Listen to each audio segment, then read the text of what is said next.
Hi, everyone, and welcome, welcome, welcome. We are so excited to be here with you all and to be here to launch this fabulous book, This Day in Recovery 365 Meditations. Um, if you're here, please put in the chat a hello, a hey, where you're from.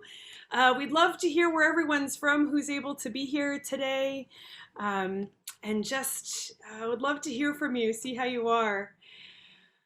As we begin our time, I'm actually going to start out by asking folks, wherever you are, if you have a chalice nearby, to light a chalice. As we start our time, it's Unitarian Universalist symbol of our faith. Awesome. Rochester's in the house. Vermont's in the house. Brockport's here. Schenectady's here. Penfield's here. Awesome. Denver's here. Fabulous. As we get started off, we'll read just the reading for today from This Day in Recovery to light our chalice. Starts out with a quote from W.B. Du Bois. Believe in life. Always human beings will live and progress to greater, broader, and fuller life. A quote from W.E.B. Du Bois. When I first got sober, the thought of letting go of control was terrifying. What I didn't know until I stopped drinking and began to restore myself to sanity was how very little control I had over people, places, and things. Surrendering the illusion of control doesn't absolve me of the responsibility to act on things I can change. Rather, it requires me to collaborate with what is best for me instead of resisting it. If I stay in that unhealthy loop of trying to change things that are beyond my control, then I cannot grow. I will not continue to heal. When I do this, I become my own version of Sisyphus, trying to wrangle the boulder of life up an unclimbable hill. What I need to focus on are the things I can change, the very few parts of my life and being I can control. The relief that comes with letting go opens a myriad of new, healthier possibilities that are waiting. And certainly this is a day full of possibilities and a moment full of possibilities. And we are so grateful to have each and every one of you here with us today. Welcome, welcome, welcome as we launch this book into the world. I want to just share a little bit of what we're coming here to do, what we're here to do together today. I am Reverend Lane Campbell. I'm one of the co-authors of this book and co-editors. My co-author and co-editor, Katie Kandarian-Morris, Reverend Katie Kandarian-Morris is here too. Today we're just going to be hearing some stories from folks who have contributed to our book. We're going to be talking a little bit about the book, sharing some readings from the book, different pages from the book that have spoken to us. And then we're going to just open it up for Q&A, for some time to ask some questions about this book and to maybe even share a bit of our experiences. So I wanted to start with just sharing a little bit of the story about this book and just to share a little bit of how this book came about. This book, This Day in Recovery, 365 Meditations, was an idea that started 3 years ago. And it started with a call from one of our colleagues, one of our Unitarian Universalist ministry colleagues that wanted more resources for folks who are living with addiction, for folks who are living with loved ones who are struggling with addiction, a desire for more tools in that arena in Unitarian Universalism. And so I thought, maybe there's some way we could pull together a daily devotional tool. And so I gave Katie a call, who I used to work with in Hayward, California at the Star King UU Church, who I knew was someone experienced in recovery. And I asked her if she would join me on this journey of putting together this book of This Day in Recovery. Katie and I sat down at a coffee shop in Kansas City like 2 years ago, when we could still sit in coffee shops and chatted about how we were going to try and pull together a book like this. And so we asked 12 different folks to come and join us to contribute to our book. We have 3 of our contributors here today to share with us. And each person contributed sort of 10 writings for the 12 months of the year. And we've divided this book up into 12 months of the year, 12 steps, as well as 12 different spiritual principles. And we asked folks to write on those.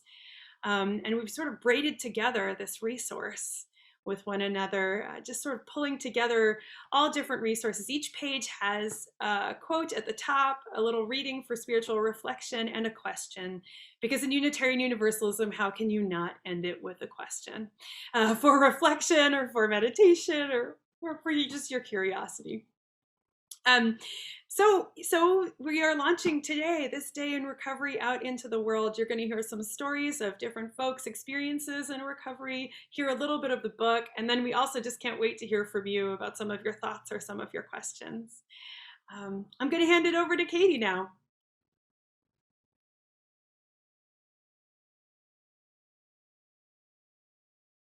Okay, thanks, Lane. Lane and I are also serving as your tech associates today, so there may be a few pauses in between, which is not a bad thing, as we learn in recovery, to have a pause here or there. I am Katie Kandarian-Morris, and I was so glad that Lane reached out to me when she did to invite me to edit this book with her. And we were really especially pleased when Skinner House was very happy with the proposal, and then even happier with the draft that we first sent them.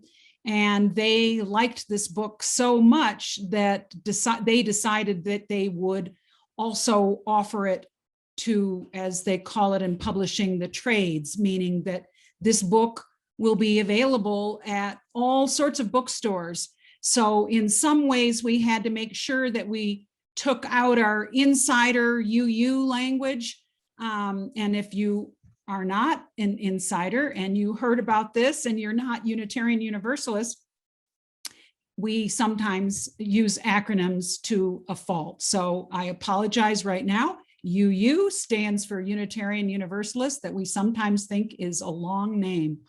So what I will do today, and then I will go ahead and invite our other 3 of our contributors to, also Lane and 3 contributors, to tell a little bit about our story, just a little bit, and then to read a favorite page from the book, This Day in Recovery. Also, I think I saw Pierce from Skinner House here, and Pierce will probably drop into the chat the link so that if you don't yet have a copy, that you can pick it up from the UUA bookstore. And Pierce may have some other ideas as well. I'm going to be maybe a little vague. I'm only going to speak for about 1 or 2 minutes about what my story is. And I'm going to be a little bit vague because one of the things we're trying to follow the 12-step programs is that it's an anonymous program. And so I'll tell you a little bit about what happened to me. I realized that my life had become unmanageable. Life was getting really hard. And probably the biggest thing was I was afraid of losing the things that were most important to me. And I had lost some things that were important to me. Now, I say that now, I didn't really realize at all what was going on at the time. I just knew that life was hard. And a 12-step program seemed like the best way to address that in the moment.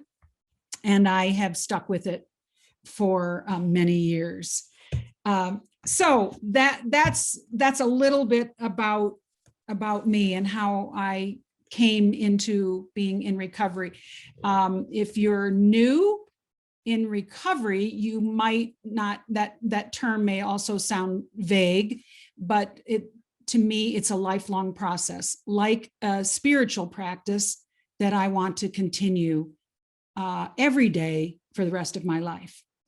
All right, I picked in this book April 15th. If you have your book with you, you are welcome to read along with me, and otherwise I'll share with you. The quote at the top, the epigraph, comes from the Dalai Lama, and it says, "A lack of transparency results in distrust and a deep sense of insecurity." I have a friend who is a middle school counselor. She works at a school that I would have guessed to be fairly stable, but it seems that many of our schools, regardless of a location, are filled with trauma. Children are tight-lipped about what's going on at home. She has found that being transparent can be wise. Not that she tells them specifically of her struggles with addiction, but she shares enough that they can feel safe enough to open up, to see that the stories they have to tell are okay to share. Our 12-step programs are grounded in the principle of anonymity. It does not mean we are shame-based, but rather that we are to place principles before personalities, that we are actually to practice genuine humility. That doesn't mean that we can't be transparent about having overcome difficulties. It means that we can be honest with another when we might be helpful to that person. We can be honest when to do so will repair some past harm. We can be honest when to do so will give us a feeling of gratitude. And then finally, at the end, the question for reflection for the day: where might I be withholding rather than being transparent? And I will call on my colleague Lane Campbell to also share a page and tell a little bit about why she's in recovery. Well, thanks so much, Katie. I super appreciate that, and it's always great to hear some of your story. For me, I grew up Unitarian Universalist, and I grew up also in an alcoholic home. And probably about 8 or 9 years ago, I realized that my life, I was hanging on to control sort of with a white-knuckled, tight-fisted grip. There were some ways that that this reading this morning that we started off with, the chalice lighting reading, really spoke to me today. And I actually had a friend name for me, you seem like a bit of a dry drunk. Maybe it's time for you to seek recovery. And I had been invited to take a look at programs like Al-Anon and adult children of alcoholics many times when I was a child and teenager, but had never really wanted the help until it became too much to bear. And so I joined the Fellowship of Al-Anon about 9 years ago, and growing up in an alcoholic home, I also was certainly not going to become an alcoholic, but other substances certainly became the sources of some of my substance addiction recovery. And so I've been doing that work for the last 4 or 5 years. For me, I dream of a world in Unitarian Universalism and in all of our communities where children who are living in homes that are struggling with addiction don't have to keep secrets. I dream of a world where congregations and communities can be places where kids can come and share the honesty of what's going on with them. And I am really dreaming of this world with this tool and with this resource for us to be able to have more honest conversations about addiction in our Unitarian Universalist communities and in other communities too. Because I don't think it served me, certainly as a kid, to have to keep that secret. And it's certainly not as an adult did it serve me to keep these secrets. I'm really interested in more honest conversation and a more honest look at what it looks like to live with addiction, what it looks like to live with our own addictions and also the addictions of our loved ones. And so, I'm hoping that this book will be the beginning. And I think we've been making beginnings here and there, but I'm hoping that this book will be a new beginning to having more honest conversations and more honest dialogue about addiction and recovery in our communities. I know that recovery has been so important to me and has been such a lifesaver and a place for spiritual growth and healing and a place to continually just take it one day at a time. And so I am going to share today my mom's favorite reading from this book, which she loves this reading from February 13th.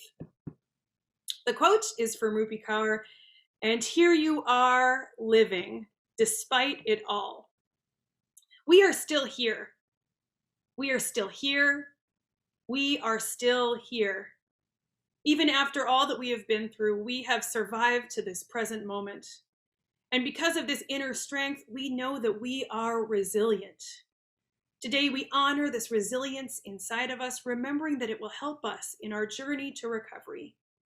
We take a moment to breathe deeply, and let's just do that all together. We take a moment to breathe deeply and offer gratitude for our bodies and our spirits, which have brought us to this place.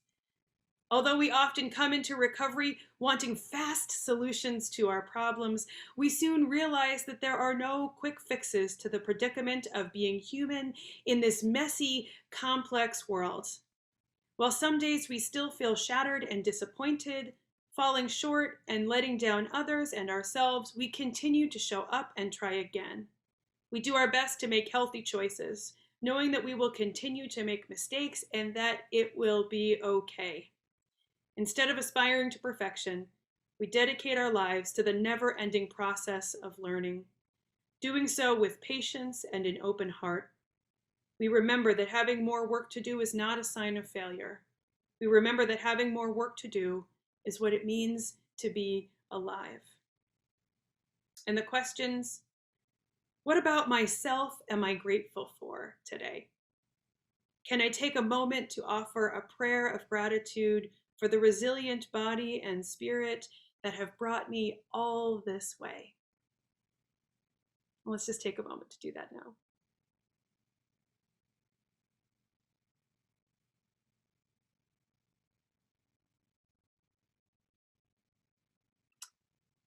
Amen. I'm going to turn this over next to the fabulous Reverend Laura Brandis.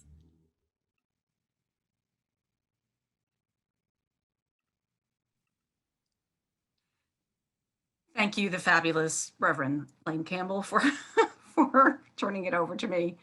I am really so honored to be a part of this project. I think it is an important project. I love starting my day with one of these reflections. I am handing this book out to as many people as I possibly can. I think it is such important work for us as Unitarian Universalists. I hear often from people their reluctance to join a 12-step group because sometimes they feel like there are barriers in the language, and this is a tool that we have needed for such a long time. So with so much gratitude joining you here today.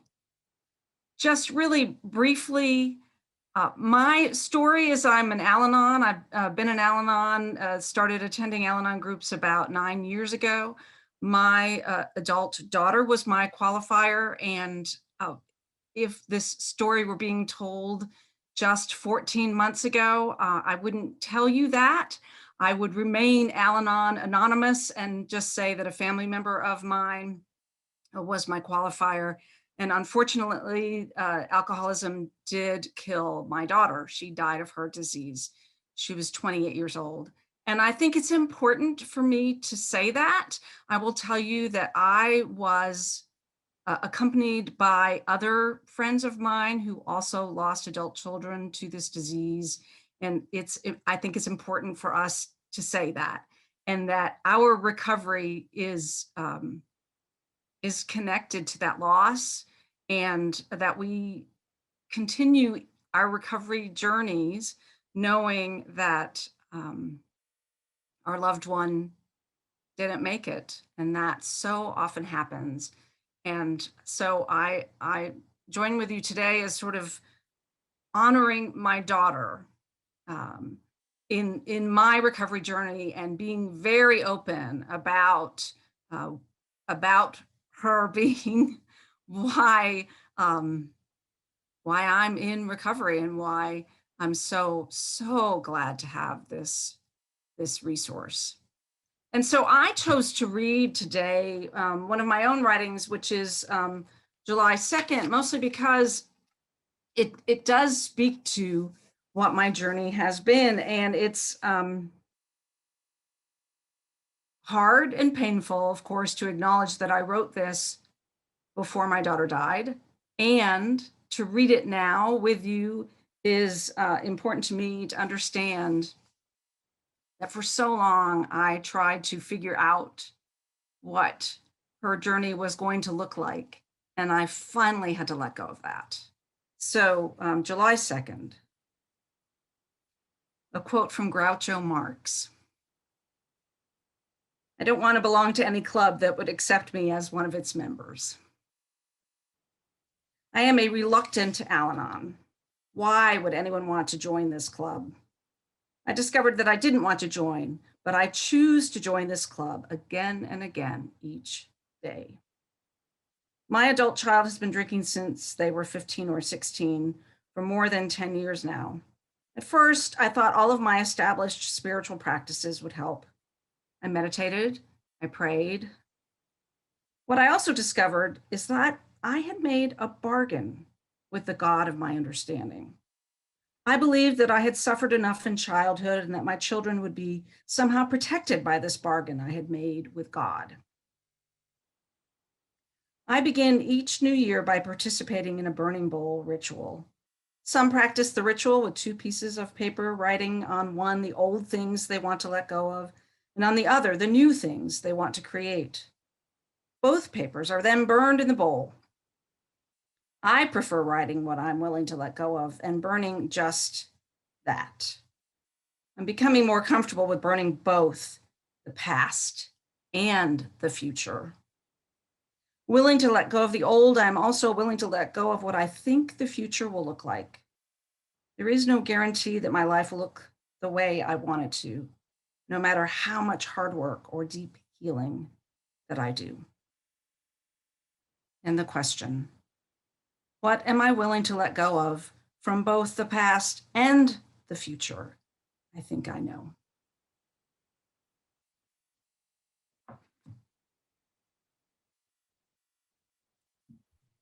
Thank you, Laura, so much. Our hearts are with you. And really important. It is an example of how important this work is. I want to welcome and introduce Tandy Rogers, who is one of our contributors. Thank you, Reverend Katie. The readings, I guess this is how Creator works often. Laura, what the reading that you chose is one that I have been reading over and over again since the book came out. And Lane, the one that you read is my birthday.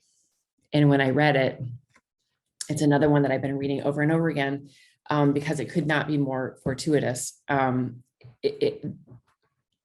Just the way it begins over and over again. I've been thinking of getting a tattoo of it, of that beginning.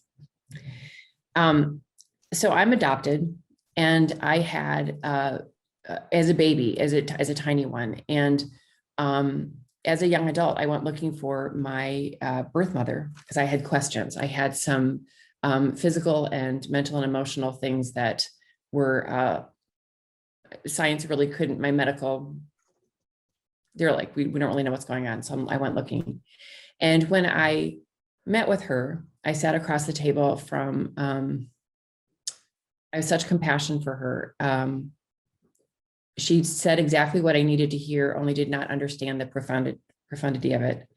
She apologized for my existence, saying that she tried very hard to abort me with drugs and alcohol, but I stuck, which explained a whole lot. And I was going on, at the time, I was going on to teach at a school with kids who had a very high percentage of fetal alcohol. And it turns out I'm a pretty good teacher for people with fetal alcohol, because guess what? I've got some fetal alcohol, which explains a whole lot. And it's really tragic and it sucks.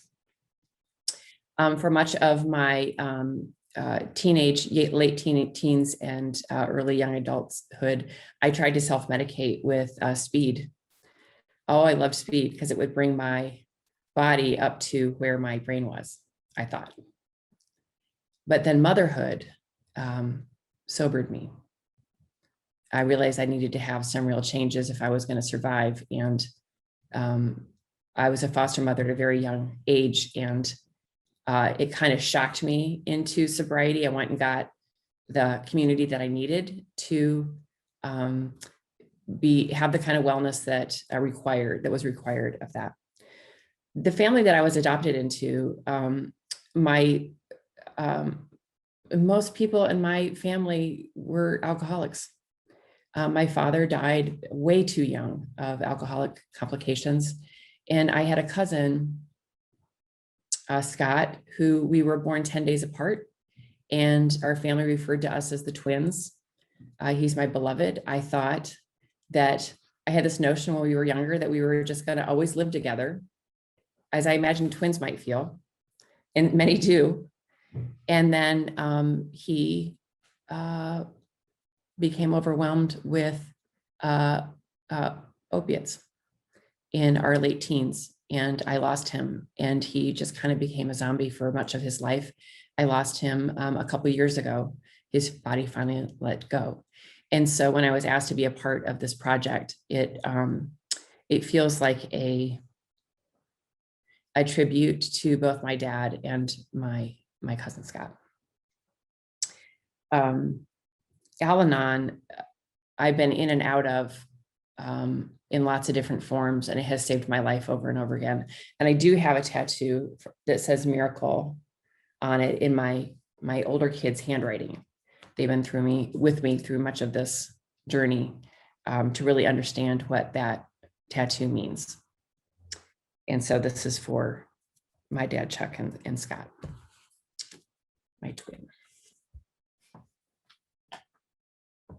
This is another reading I've been going back to over and over again. So whoever wrote this, I love you so much. And I don't even know who you are. February 5th. Raina Marie Rilke. Pour yourself out like a fountain. Flow into the knowledge that you are seeking, that what you are seeking finishes often at the start, and with endings begins. A choice to change our lives, to seek a path of healing, is a choice tangled around beginnings and endings. When we summon the courage to turn our lives over to the journey of recovery, we begin to discover many new gifts surrounding us: serenity, courage, and wisdom. And we also come to realize that there are things and people we must leave behind as we begin to the process of rediscovering and nurturing our truest selves. Yet amid the pain and these partings lie the seeds of new possibilities, of a safe and healthy self-love that we have not known before. The story of choosing recovery is a story of encountering grief for all that we have lost along the way and all that we must still leave behind. Opening ourselves up to our sadness, accepting its place in our healing process, gives us the space we need to mourn with honesty and to learn to love ourselves in a new way. There is hope alive amid the loss, healing on the other side of the pain. And while we must leave some people behind, we find a whole new community, our recovery community, supporting and loving us as we are through it all. What or who am I still carrying with me that I need to let go of? Can I find time today to give myself a few minutes to honor my grief? Amen. Thank you. Thanks so much, Tandy. Every time I hear a story, it's just greater depth for me. I would like to introduce and welcome Rebecca Flynn to share also. Brian, sorry, I've been misspeaking today, and I apologize, Rebecca. So here's Rebecca. Brian, who is one of our contributors. Thanks so much, Katie. Hi, everyone. It's an honor to be here and hear such great wisdom and connect with all of you. It really is a dream come true for me to have our Unitarian Universalist Association have this resource and to be here today. And I'll share a very little bit about my own story and then really want to share about it for a moment through the lens of Unitarian Universalism. I also grew up in an alcoholic home, was never going to be an alcoholic, found another substance very young that saved my life, and then found myself after the birth of both of my children in my 30s, actually picking up a drink for the first time. So that was 12 years ago that I put down that drink and walked into a 12-step recovery room. And 9 months later, I entered seminary. I entered divinity school, which had been a dream of mine for about 20 years at that point. And I just didn't know who I was. I didn't have the self-confidence. I didn't have a connection to a higher power of my understanding or enough trust in myself to follow that dream. And so the first of many, many, many, many gifts for me that have come out of recovery was enrolling in seminary in Andover Newton and becoming a minister in a lifelong dream at that point and calling. And that's where I want to pick it up. Today at 12 years from that mark, I'm into additional programs. And I often say I went backwards in my recovery. I started with the substance I picked up last, went to the substance I picked up first, and then ultimately also ended up in the rooms of adult children of alcoholics, from which a lot of this all stems. And so now all three of them are an important and beautiful part of my recovery. So I love recovery. It's helped me find myself and be who I am. And about midway through seminary, so maybe 3 years sober, two years into seminary, I called someone at the association at our offices and asked, so how do I connect with other colleagues and ministers who are in recovery? And there was this silence on the phone. And they said, I don't know. And I said, you're not telling me there are no other ministers or religious professionals that are in recovery that are Unitarian Universalists, and they had nothing to give me. They had nothing. So I decided to hide it. And I went into, a couple of years later, I was in my internship congregation, actually where I got to know Lane. And I hid it. I wasn't open about it because I thought that's what it meant to be a Unitarian Universalist, right? We don't have these problems. We don't talk about these things. And I was asked by a parishioner one day, he said to me, are you in recovery? Because you sure talk like it. And I said, oh, no, but there are a lot of people I care about who are. And fast forward, I ended up getting clean with that person, telling them, and indeed I was in recovery and that it wasn't something I wanted to hide, much less could, and be who I am and be authentic. And so decided not to share or not to hide it and to share and be open about it. And then another big point for me was when I was seeing the MFC and a person there asked, I was open about it, in fact, talked about it. And a person asked me how I was going to handle my weakness as a minister. And I just thought, we've got so far to go. And I said, it's not my weakness, it's my strength. And then I'm serving the congregation in Newburyport, Massachusetts, and I was doing my preaching there as during my candidating, pre-candidating weekend. And in the course of that sermon, shared that I was in recovery, and they stood up cheering. And I knew I was home. So today we have an addictions ministry team. I'm part of a UU ministers group that's all kinds of 12-step recovery. This book has come out. I'm hopeful. I'm hopeful for us. And welcome to any and all of you who are not Unitarian Universalists. That makes me even more happy. But I'm hopeful that we're becoming a place where we can bring our whole selves, body, mind, and spirit. So thank you for listening and being part of my recovery. And I'm going to read from October 4th. So the quote begins from the big book of Alcoholics Anonymous. And the quote is, "They flatly declare that since they have come to believe in a power greater than themselves, there has been a revolutionary change in their way of living and thinking." Belief in a higher power, however we understand that higher power, is foundational to recovery. You would think that this would be familiar to those of us who are Unitarian Universalists.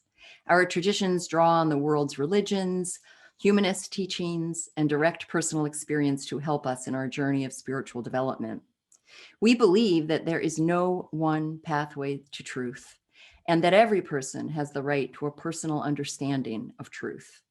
You might think, therefore, that AA's encouragement to come to our own understanding of what a higher power is would be familiar and easy. Yet I had layers of misconceptions, fears, and prejudices within me to discover and discard. Slowly but surely, I have come to an understanding of a higher power that works for me. Equally important, I have come to know or experience that higher power, not just think about it. I find myself better able to sit in the program and in my church with people who are on their own spiritual journeys. I can offer assurance from personal experience that it is a journey of discovery that works. Its rewards are far greater than any drink or substance has ever given me. And the question is, can I give myself permission to trust the timing of my spiritual growth and development?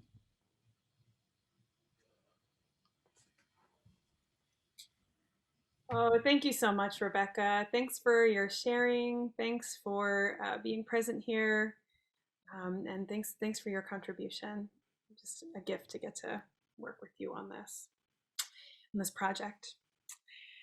So, wow, we've heard a few beautiful pieces. I just want to thank Katie and Laura and Rebecca and Tandy, all of you, for sharing your experiences, from sharing from a vulnerable place, a tender place, and also an honest place. Thank you.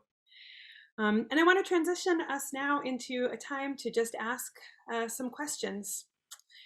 So we want to entertain some Q&A. If folks have some questions to type into the chat, that's great. And also, I'm going to shift my view to gallery view. If you would like to raise your hand, you can just go to the reactions button at the bottom of your Zoom screen and raise your hand there. You can choose that as an option there. I want to just invite us to just for a moment before we get started, just take a second to think about what would be a question that could lead to some conversation.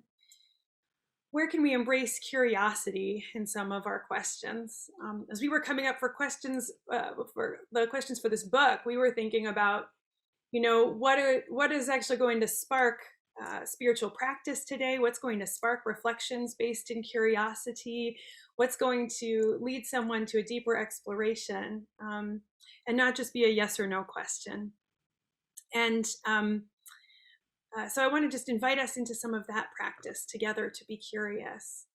And maybe it's just good for us to take just a couple minutes in quiet together to just let the questions emerge from our hearts. So we don't have to listen. We've been listening a lot today.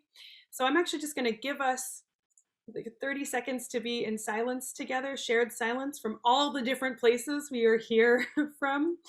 And then I'll invite some questions. So let's share in that silence together now.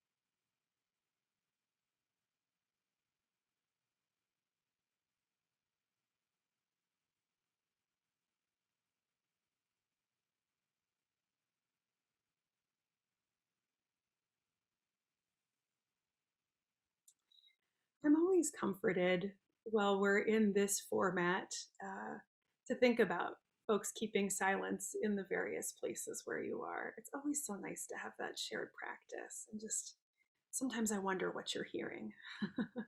But so we'd love to have some questions. I'm going to shift my view to gallery view. If folks would like to raise their hands, or if you have a question that you want to type in the chat, that's great too. But what questions are sitting on your heart? All right. Elizabeth Ann, let's start with you. And here, I'm just going to make it possible for you to unmute yourself. Sorry. Here we go.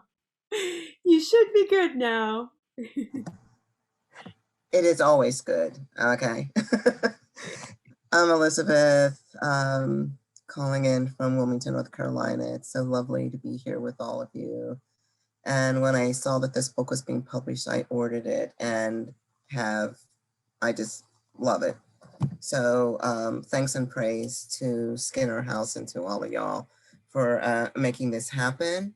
It's delightful to see some friends and colleagues here on this call. And Reverend Rebecca, I was like, an interest of mine in particular is how our congregations use their facilities, whether that's online facilities or actual brick and mortar facilities, as tools for ministry, and particularly tools for recovery ministry. And so I was intrigued by what you said, and I will touch base with you after this, because I want to know more about that. But I think that some of our congregations could be better community partners if they were opening their buildings for recovery ministries and other community-based ministries. And I'm telling you, that's a passion of mine. So I want to talk with any and all of you who also have that interest. I'm on UUA staff.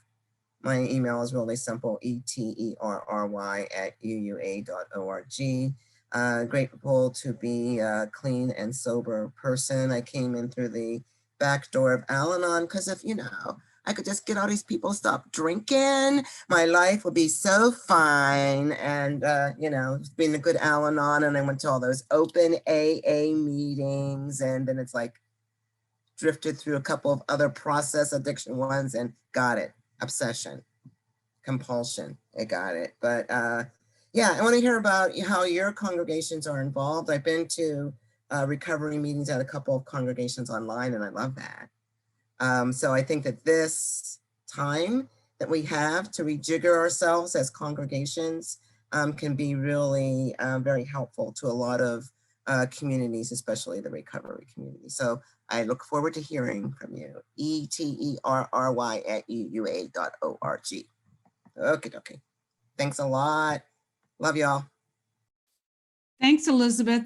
I'll say a little something about that there are across the country and in Canada, a number of our UU congregations that are hosting or using their building to host recovery groups, sometimes 12 steps, sometimes not 12 steps.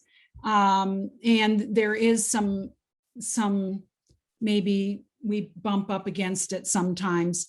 And yet I think I hear some of what has been some of the undercurrent spoken today, and why, again, why we chose to write this book with language that feels more comfortable to me, and yet still keep it grounded in the 12 steps, because it feels like a maybe to make it more welcoming for Unitarian Universalists.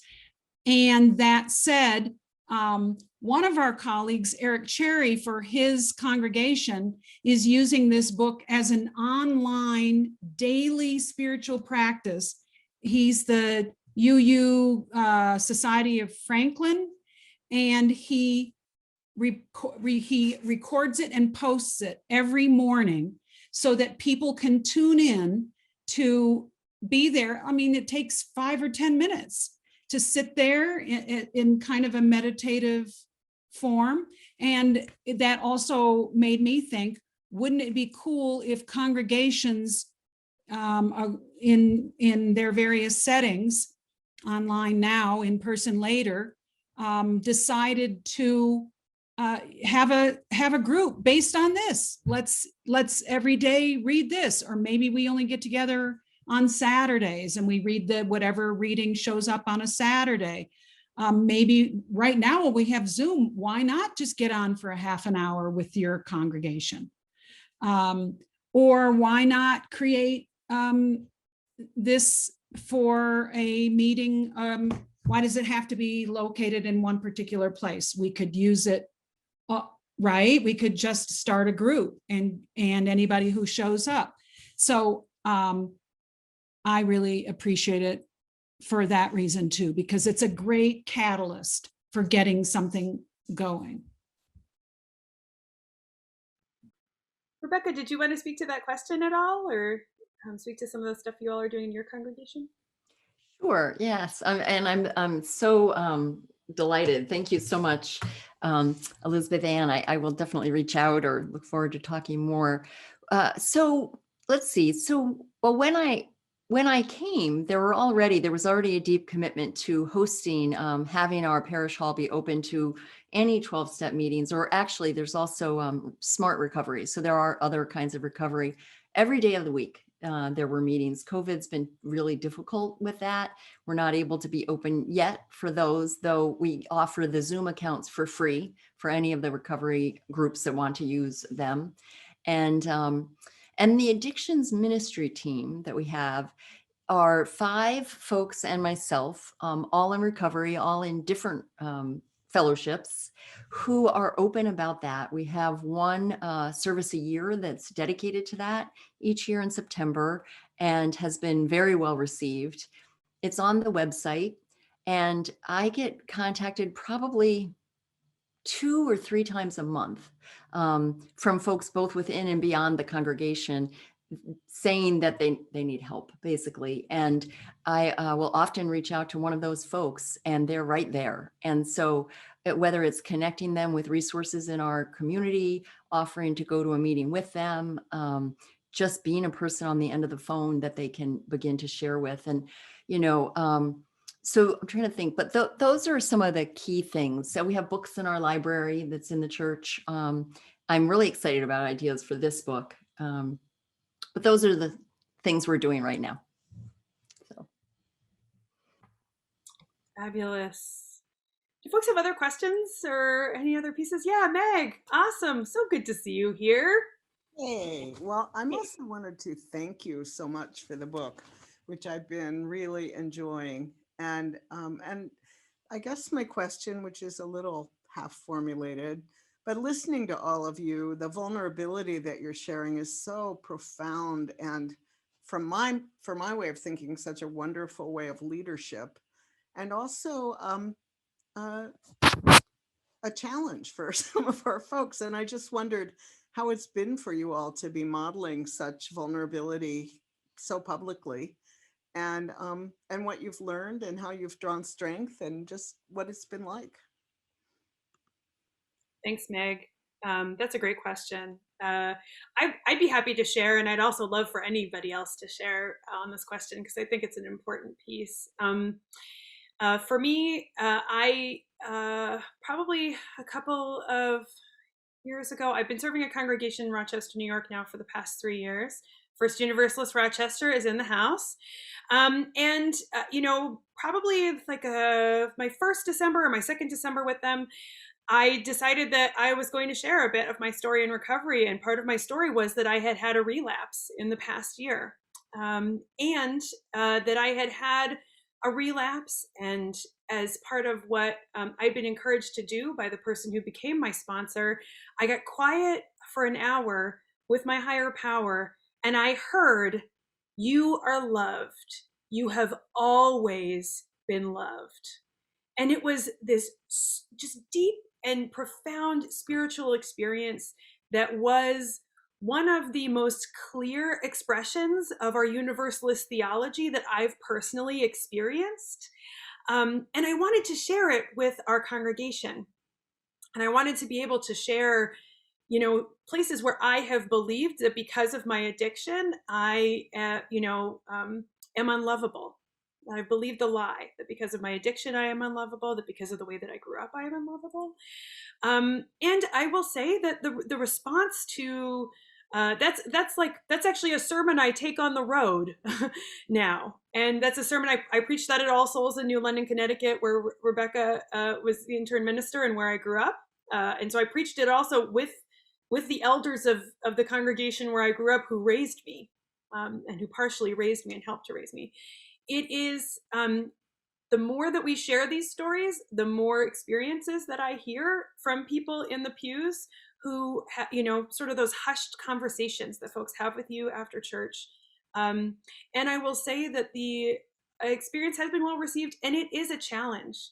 I mean, I was so scared that Sunday morning to even talk about this publicly with folks, because my concern was, oh my gosh, in the near future, this is going to come up again to bite me in the butt. Like, this is going to come up later. Somebody's going to mention something and say, oh, it's probably because, you struggle with this addiction, or this is going to come back. And I really thought it was going to be a huge challenge. That hasn't happened where I serve at this point, but it was certainly a fear.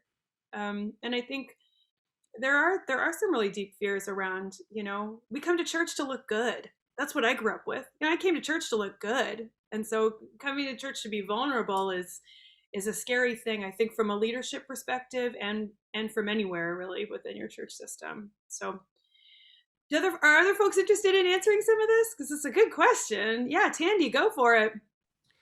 Well, this is the first time I have come public as having fetal alcohol.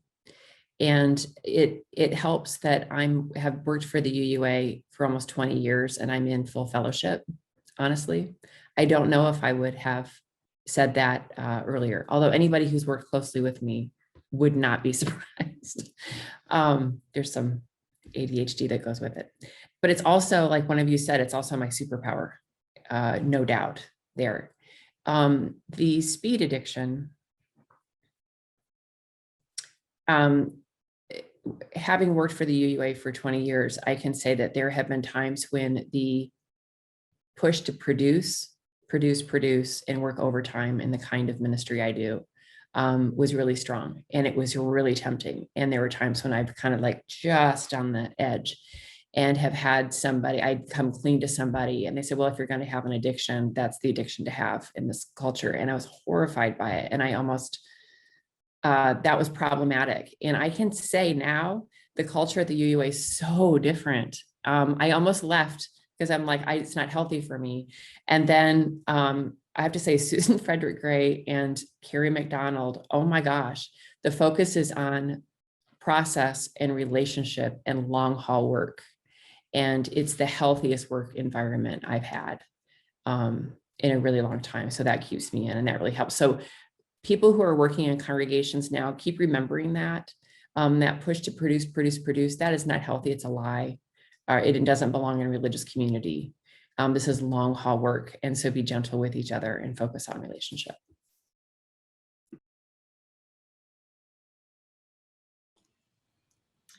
Well, that's a whole healing word right there. Yeah, thank you. Thanks, Tandy. Great, Rebecca, go for it.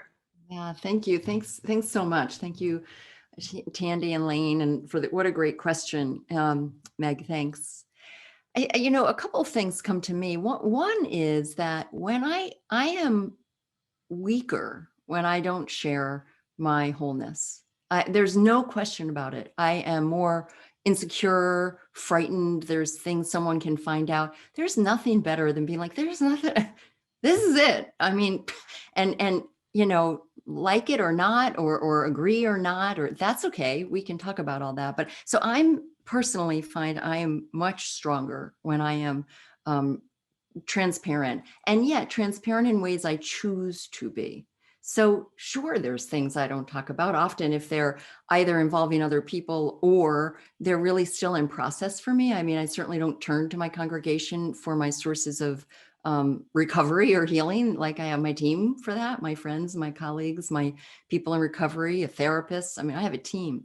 So I guess that's what I'd say, is that it's both what and how I choose to share, and when it is right for me to do so, it's when I'm in my most whole self. So I have the most strength. That's, yeah. Thanks, Rebecca. Anyone else like to share on this question, or should we invite a different one? Yeah, go for it, Laura.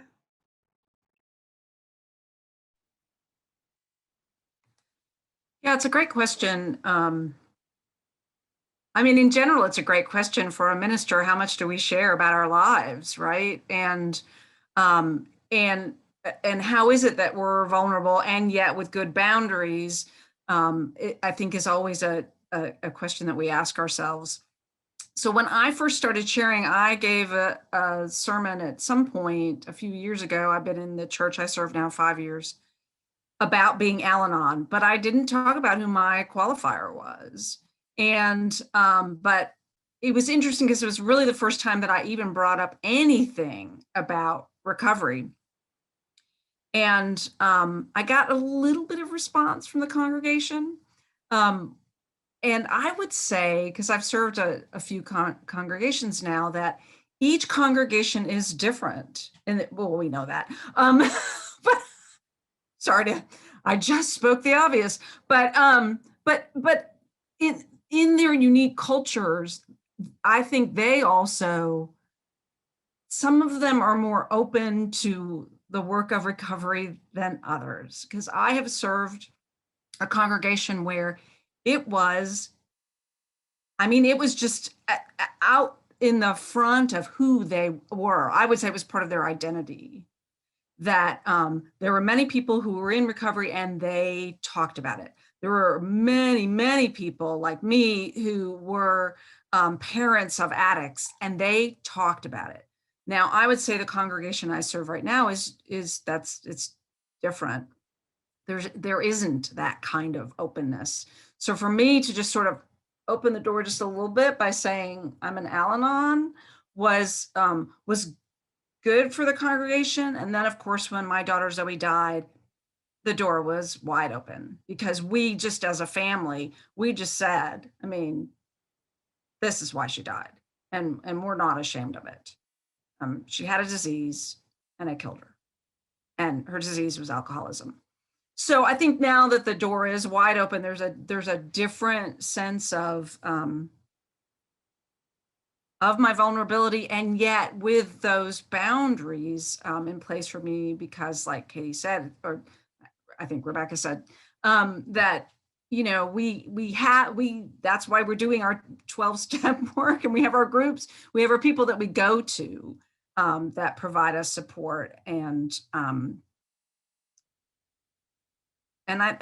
know that my congregation knows that, but I do think the door is much more open than it was, because there was a reluctance there. There was definitely a reluctance there.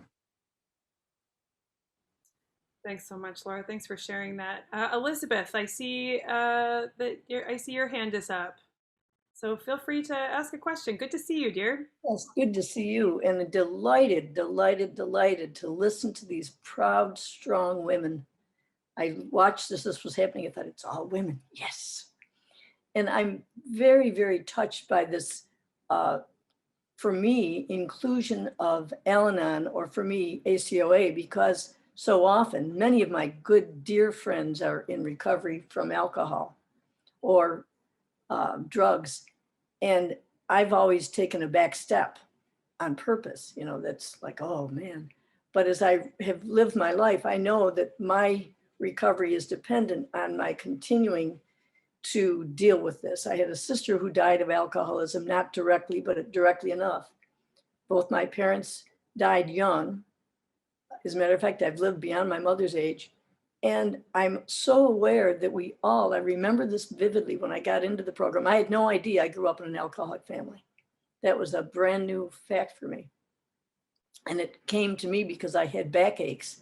And I thought, these are not physical. I got to go talk to someone. And luckily, the man I spoke with said, after one session, I think you're an adult child of alcoholics. I thought, what? I didn't even say anything. And he knew right away. So it saved my life. And I was in my late 30s. And I now know that that continues to inform much of what happens in my life. And this book that you have collaborated with is like a re-gift. I have my old books, but this is a new book and it has a fresh taste. And I've been a UU for 20 plus years now. And it's like, yes. So I can't say enough and can't thank you enough for this wonderful gift. So my question is, I hope it's good for you. Well, thank you so much, Elizabeth. I really appreciate that. And the piece I would love to lift up right now is just how much it felt important to Katie and I and to all of our contributors to show a vast and broad sort of area of recovery, to not just focus on substance abuse or substance addiction, but also to focus on living with folks who struggle with addiction, to also focus on growing up in alcoholic homes or growing up in addicted homes, and to know that many of us, as you've heard today, live at the intersection of multiple identities in these rooms and are in multiple programs or, in multiple modes of recovery, and wanting to have a resource that could speak to broad community around this, because we need it. I needed it. And I know we wrote this book because we need it. We wrote this book because we needed this resource for ourselves. So I see two people with hands raised. I think Bridget first, and then we'll call on Jan after that. Bridget? Okay. I guess my question is whether the concept or the spiritual practice of recovery, whether you see that as relevant for people who are not struggling with the substance addiction and don't have close people in their families, or there's a more general application. I love that question. And I was just thinking of a number of things like that. In other words, could other people use this book? I say, heck yes. There might be something else. Oh, who was I just talking to? Oh, okay. I have a family member who's not addicted to any substances, but right now is dealing with a hard thing. And as I was talking to her, it just occurred to me that, like, I kept saying those same kind of things as she's dealing with this hard thing, that suggesting one breath at a time, let's look at this just for today, things that sometimes feel cliche unless someone has been working in recovery. Because it's a family member, I gave them this book and suggested that they use this book and substitute that difficult, hard thing that they're dealing with right now, and use it for that. And I see that Tandy wants to say something about that too. So I come at ministry as an institutional minister. I support congregations in their path. And this isn't specific to Unitarian Universalism, but yes. So many religious communities have misconduct somewhere in their past. And the thing that misconduct and families with addiction have in common is the secret keeping. And so my own home congregation in Tacoma, Washington, had, we were acting out and didn't know why we were acting out, couldn't get through things. And we specifically asked for, I don't even know if this is legal. So I'm looking at the recording and going, I'm going to take a leap. Our search team, when we went for a developmental minister, said, you know what, we need to find a minister who's really open in their recovery, because we have work to do as a system, as a whole system, have work to do, and we're acting like an addicted system. And so, Bridget, I don't know if that's kind of what you were talking about, but oh my gosh, I think absolutely that congregations, if they worked on their own recovery as a whole system, we could break through so many cycles. This society we live in is horribly toxic, and recovery tools help.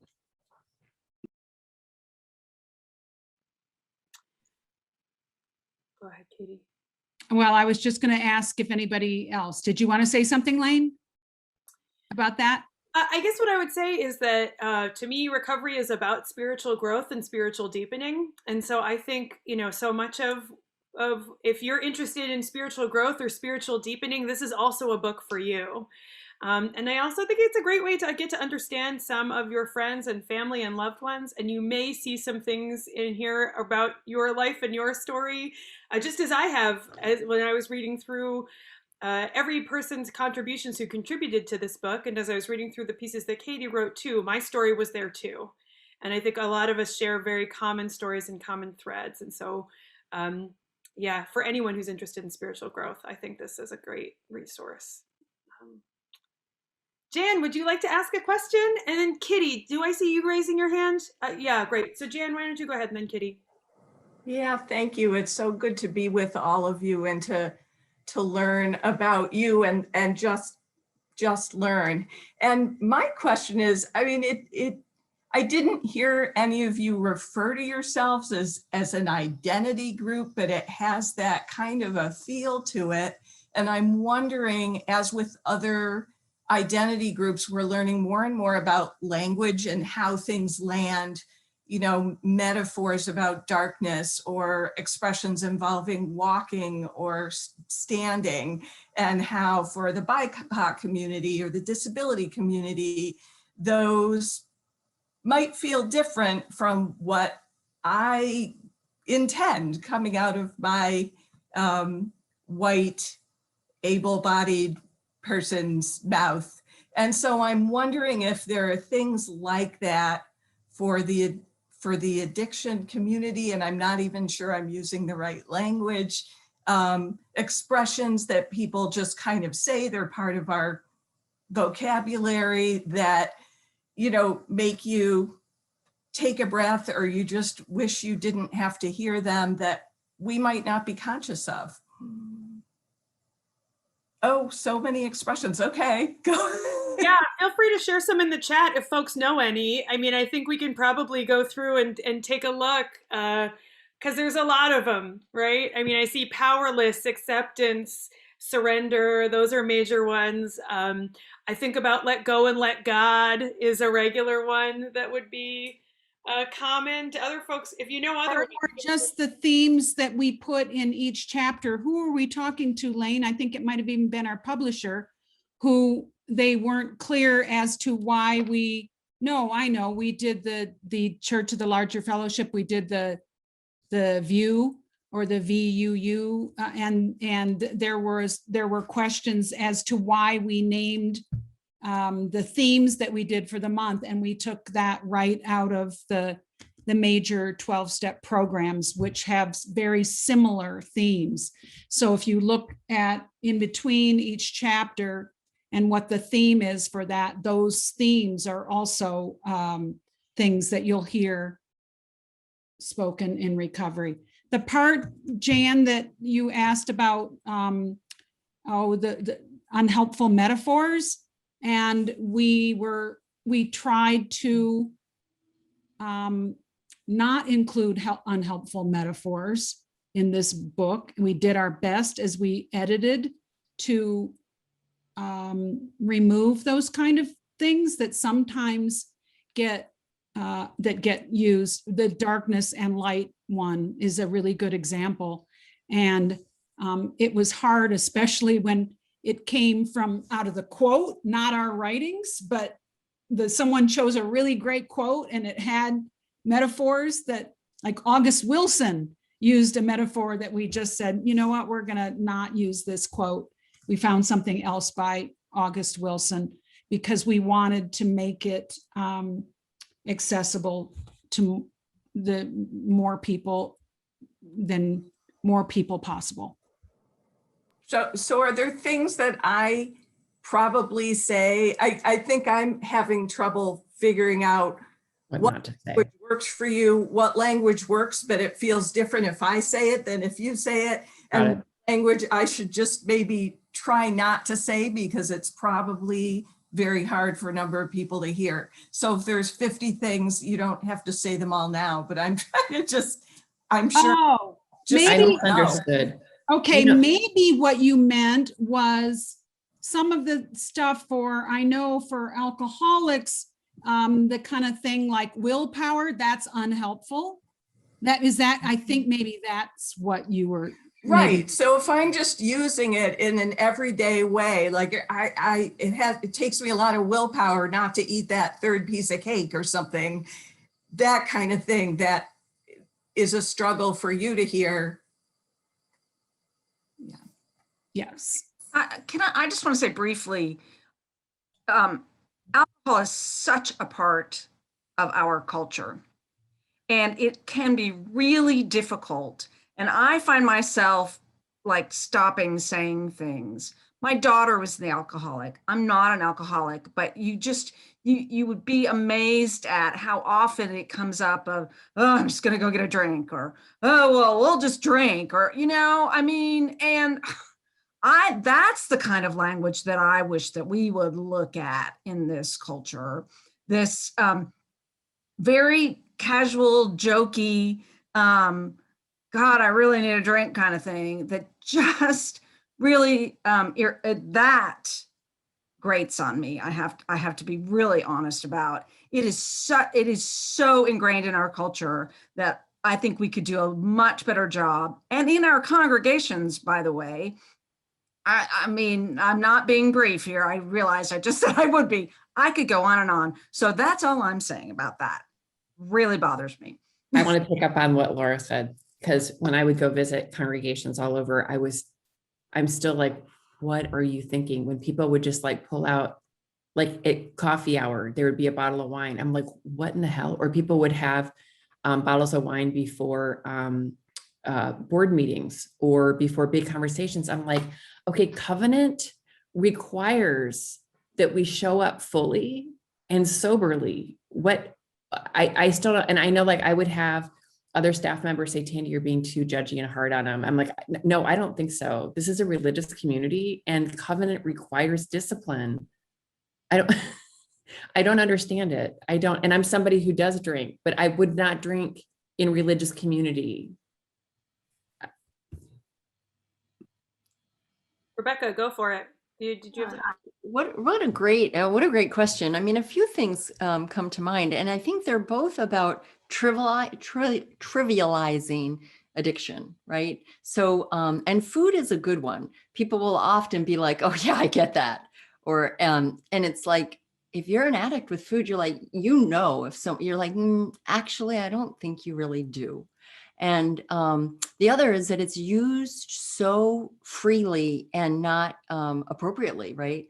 Like, oh, I think I'm addicted to blah, blah. And if you're an addict, especially not in recovery, or having a person in your family who's struggling, to have someone, jokingly compare it to anything, right? I'm addicted to whatever. I hesitate to use an example because actually there's so many things you can be addicted to. But in other words, it's real and it's difficult. It's devastating. And so to not use it as a inappropriately or as kind of a joke, there are other things we can say. really helpful? Awesome. Thanks so much. Katie, did you have one more thing on this? I was just going to say we should probably move on because we want to respect people's time and let you go in about 10 minutes or so. So we're just going to take Kitty's question. We could all probably talk about that for an hour, but Kitty, what did you have on your heart? Well, well, maybe it's a question at the end, but I have so much going through my head and my heart right now. And I just want to thank you all so incredibly much. I am 13 years in recovery from the disease of alcoholism. I have been in my family. My brother died of alcoholism. My father died of alcoholism. And I was led to First Universalist in Rochester by my dear friend who spoke just a few minutes ago, Elizabeth, and said, "You got to come to my church," as I was giving her chemotherapy. I'm an oncology nurse, but I felt like I hit the church lottery. And because I couldn't figure out the higher power piece to recovery, and I was raised Episcopalian, which I call Catholic without the Latin. And I just sort of was like at a loss to where I could fill up this spiritual hole. And then I found First Universalist, and then came Rev Lane. And she has added so much to just elevate vulnerability, really, in our congregation. I don't even know if you know that, Lane, but by giving that sermon that day, I could cry. And going to church and believing, and in recovery, believing that I have become, and I am becoming at 70, the woman that I was meant to be, with the guidance of recovery, of 12-step, and anyone. I would stand, I totally believe in anonymity, but I would stand on my rooftop with a bullhorn and talk about 12-step work, because it's a prescription for life. So this book, because of COVID, I sort of lost my practice of my daily practice of recovery. And this book has brought me back, because not only with the opening statement, which I love, and I have other little daily meditation books with the beginning quote, but then the text of the page, and then the question. And that's kicked me back into journaling. So I start my day with reading it, looking at the question, and then I write an answer in my journal. So I guess my question is, what made you think of putting the question? I think that was brilliant to do that, because it takes what you said and moves it into something that you can work on. And one more thing, Tandy, the reading you did, your day, it was my brother's birthday. So that it's about letting go. And thank you, everybody, so much. Thanks, Kitty. That's so terrific. It really is. I'm grateful to all of you. I'm noticing that even though that First Unitarian of Rochester and First Universalist of Rochester and the UU Fellowship of Durango put this on, that no one came from my congregation. So maybe I need to be a little bit more vulnerable, is what it's telling me. I am going back to Meg's question, thinking that I think that it's like a really interesting dilemma is how much do we share, or how much are other people willing to share? So that kind of meta question of Unitarian Universalism and what we're willing to share with each other is really a good one for me. I just wanted, as we get ready to close, I know I've talked to Lane a lot, and one of the reasons that I thought was so important that we write this book, and it hasn't come up yet, and I'm surprised, is language. For me, someone who's been just about almost 20 years in a 12-step program that uses the big book of Alcoholics Anonymous. Oh, good, somebody came. Good, yay, I was gonna say that one name looked familiar, but not the other person. So yay, I'm all happy again. That one of the things that had, that really I struggle with in the 12-step is the language that does not feel welcoming to me as a Unitarian Universalist. And I tend to put up, I get angry a lot because I don't like gendered language for God. I don't like when it suggests that I have a God of my own understanding, but then it tells me what that God is supposed to look like. So I get frustrated there. I have given myself permission to, in all of my 12-step material, I just cross off the misunderstandings. I'm going to say that the original founders, if they were alive right now, I bet they could be convinced that all of this language is problematic.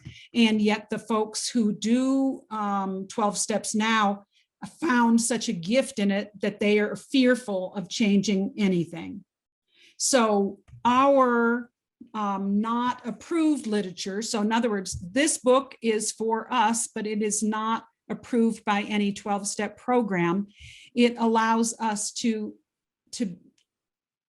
get really honest with using language that may feel more comfortable. You might get to a page though and say, well, that one doesn't feel comfortable to me, but you know that it comes from an individual person in Unitarian Universalism that wrote it, because all of our contributors do identify as Unitarian Universalists. Lane might have something to say about that too. I do. And so I want to honor that Tom and Bill put in the chat, you haven't heard from any men. Did any men contribute to this book? We certainly did have a few men who contributed to this book. And if you look at our contributor list, you'll see their names there. When we had folks from a variety of perspectives, this is just sort of who answered the call for this time period. And please, if you hear about other talks that are happening about this book, please keep coming, because you may hear from some of them. It's just about what worked for folks for this time period. Kitty, I want to get to your question just really quick, which, is we put a question at the end of each page for exactly what you were doing, to journal about it, to meditate on it. And a lot of it was inspired by John C. Morgan's Awakening the Soul, which was a book that I read as a teenager and was given to me when I bridged from the UU congregation where I grew up, where every meditation ended with a question or an instruction for spiritual practice for that day. We really wanted to end each one to just invite folks, whatever your perspective, to have some daily dose of spiritual practice that is practical, that is right there in your hands and meant for the everyday. And that's really the intention of this book. And the intention of what we're doing here is just to enrich folks' spiritual lives wherever we can and be helpful in that arena. So I want to hand it over. Thank you all so much for coming. Katie has just some brief closing words, and then we will end our time together. But thank you for making the time. Thanks for coming today on a Saturday afternoon or late morning, depending on where you are in the country. It's been a joy to be with you during this time. Yes, thanks so much. And thanks for bringing up again, who is a part of this. You can see all the names of the contributors inside the book. They're listed in there. And yet we didn't put our names for any individual days because we were honoring the spirit of anonymity. I'm going to read just the quote, just the epigraph at the top of December 10th, if you have your book with you. And then we'll close with some music we used music today from the Soul Matters Spotify list. And if you didn't know about that, it's on Spotify every month. And we went back to November and we're using it from the playlist in November, if you want to look for that. I think the Spotify Soul Matters playlist goes great with recovery. So the reading comes from Susan Beaumont, who's a congregational health leader in HR mostly. This is why this is so great. She says, wonder trumps anxiety. We cannot be filled with wonder and remain anxious at the same time.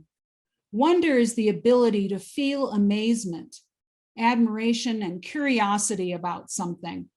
Wonder invites our best, most creative thinking. Wonder connects us with God. So how do we move from anxiety to wonder? Thanks so much, everyone, for coming. We're really grateful. We've got a GA event too, so hopefully we'll see you there.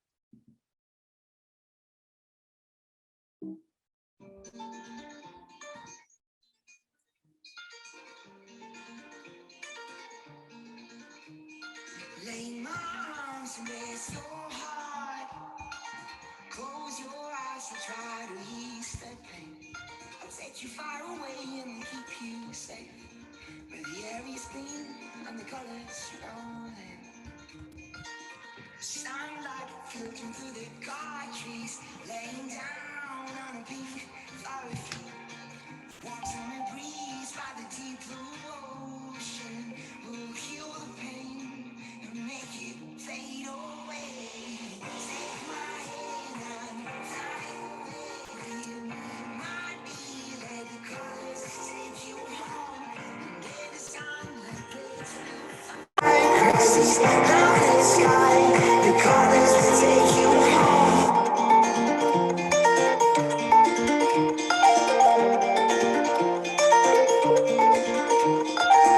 Slow dancing in the darkness, we'll find out star that endless sunset. Flying high over the mountains with the airy skin and the colors rolling. Sunlight filtering through the guard trees, laying down on a pink flowery field. Watching the breeze by the deep blue ocean will heal the pain and make it fade away. Take my hand and fly away. Remind me that the colors take you home. And then the sun breaks through fire. 'Cause it's out the sky. The colors will take you home. And your eyes will spark like stars. We'll be floating in the clouds.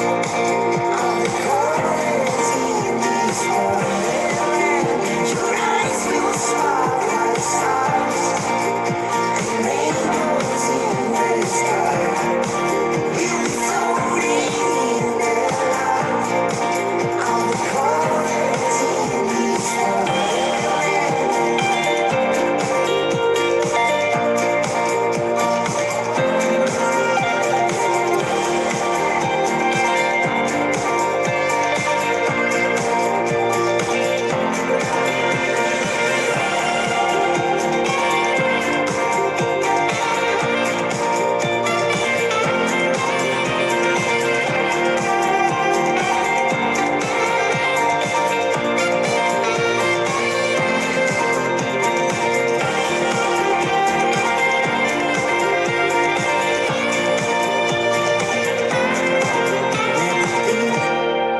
Green and blue, guide you home, and I'll be by your side to fly away with you, my dear.